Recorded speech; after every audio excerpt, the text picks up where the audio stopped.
नमस्कार।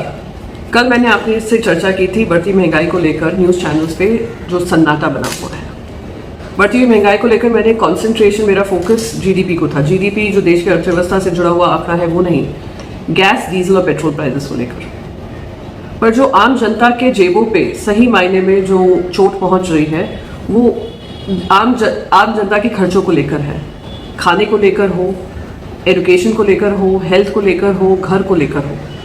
आज एक अखबार ने विस्तार से उस पर चर्चा की है और उन्होंने बताया कैसे 2014 से लेकर 2022 तक महंगाई की चपट, महंगाई की मार देश की जनता को लगी। वो 2014 आपको याद होगा जब प्रधानमंत्री जी ने एक वादा किया था, बहुत हुई महंगाई की मार अब की बार मोदी सरकार। वही प्रधानमंत्री, मुझे ध्यान है कि उन्होंने पार्लियामेंट में बाकायदा अपनी स्पीच में कहा था कि हमने आम जनता को संभाल कर रखा है कि उनको महंगाई की चोट ना पहुंचे। अब ये आंकड़े आपको सामने हैं कि रोज के खाने पीने का सामान हो, नॉन वेजिटेरियन आइटम्स हो या वेजिटेरियन आइटम्स हो, आटा हो, दालें हो, घर का तेल हो या बच्चों की पढ़ाई हो या आपकी हेल्थ को लेकर महंगाई हो। तो एग्जाम्पल, दूध 39.7% बढ़ा है। चिकन, मैं तो वेजिटेरियन हूँ पर देश की काफ़ी आबादी नॉन वेजिटेरियन है, 94.6%। 10 रुपए की चीज़ आज आपको 19.46 में मिल रही है, करीब करीब 20 रुपए में, 100% ऑलमोस्ट इजाफा हुआ है। सरसों का तेल, मस्टर्ड ऑयल, ये आंकड़े बता रहे हैं 95.7 इजाफा हुआ है। जो चीज़ आप 10 रुपए में, मैं तो एग्जाम्पल 10 रुपीज़ बोल रही हूँ सो दैट आप अंडरस्टैंड कर सकें कि आपकी जेब में कितना खर्चा, क्या बर्डन बढ़ा है।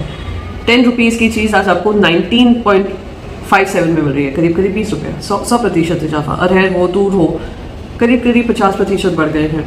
अब घर का रेंट देखिए, घर का रेंट बढ़ गया है 46.1%। आप हॉस्पिटल और नर्सिंग होम चार्जेस देखिए, दिखाते हैं 71.6% चेंज हुआ है, यानी हेल्थ पे खर्चा दुगना हुआ है लिटरली। कुक्ड मील्स हो, ट्यूशन फीस, बच्चों की ट्यूशन फीस 50%।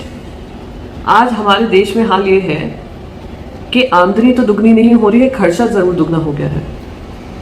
आमदनी अगर कोविड के कार्यकाल में हम देखते हैं 60% देश की जनता की आमदनी 60% आप समझिए उनकी आमदनी आधी हो गई थी। काफ़ी तो लोग बेरोजगार हो गए हैं और उन पे ये महंगाई की मार पड़ी हुई है। और एक तरफ सरकार हमें कहती है कि महंगाई की मार से हमने लोगों जनता को बचा कर रखा है। अब प्याज का दाम, मुझे पता है देश की वित्त मंत्री प्याज नहीं खाती हैं, पर उनको जानना ज़रूरी है क्योंकि देश की वित्त मंत्री हैं। 67.8% राइज हुआ है। तो जो गरीब घरों में रोटी और प्याज ही खाते थे वो उससे भी आपने वंचित किया है। प्याज 67.8% और आटा जिसे रोटी बनती है 27% करीब करीब। तो मैं बस इस माध्यम से देश की जनता को अवगत कराना चाह रही हूँ और जनता की जो दिक्कतें हैं वो केंद्र सरकार के सामने लाना चाह रही हूँ कि कब तक जनता महंगाई की मार सहेगी, कब तक आप दूसरे देशों के आंकड़े हमें गिनाते रहेंगे कि देखिए वहाँ पे तो ज़्यादा महंगाई है फिर भी लोग जूझ रहे हैं, मैनेज कर रहे हैं, हमने तो आपको बचा कर रखा है। वहाँ की उस देश की जनता की आमदनी के बारे में तो बात करिए कि आमदनी के रोजगार और वेलफेयर स्कीम्स कितनी लागू होती हैं, उस पर आप चर्चा नहीं करेंगे। मैं उम्मीद करती हूँ फिर से कि हम सब उन्हीं मुद्दों पर चर्चा करेंगे जो देश को प्रभावित करते हैं और देश की जनता के लिए किसी तरीके की राहत की सांस अगर केंद्र सरकार ऑफर करती है वो सबसे महत्वपूर्ण है।